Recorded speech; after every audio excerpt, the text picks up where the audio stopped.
As a beginner in qualitative data analysis, you might have some challenges understanding the difference between codes and themes. In this video, I'm going to try and explain the difference between codes and themes in thematic analysis. My name is Bernard Mugo from Surviving Research. Now, before we understand the difference between codes and themes, it's important to understand the two main approaches to thematic analysis. The two main approaches to thematic analysis are an inductive approach that involves allowing the data to determine your themes.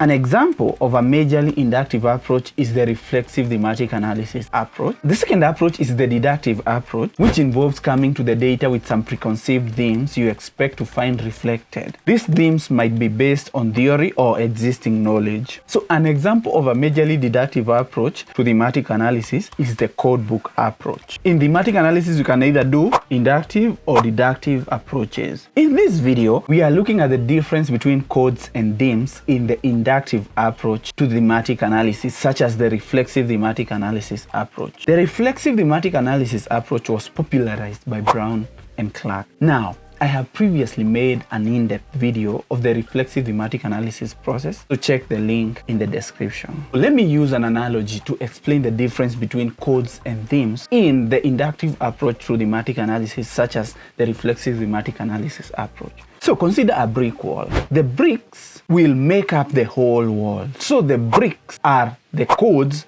and the brick wall is the themes. That means the codes contribute to the formation of the theme, and the patterns that the codes form will be the patterns that contribute to the emergence of a theme. So our themes emerge from our codes. In the inductive approach to thematic analysis, such as the reflexive thematic analysis approach, we begin with coming up with the codes, which is coding, so that the codes will inform the emergence of our themes. So the codes are the bricks and the themes is the brick wall. So the pattern and relationship between the different codes is what we categorize as themes. The definition of codes is therefore that codes are the fundamental building blocks of what will later become themes. In this regard, codes are succinct, shorthand, descriptive, or interpretive labels for pieces of information that may be of relevance to the research questions. Codes should be brief but offer sufficient detail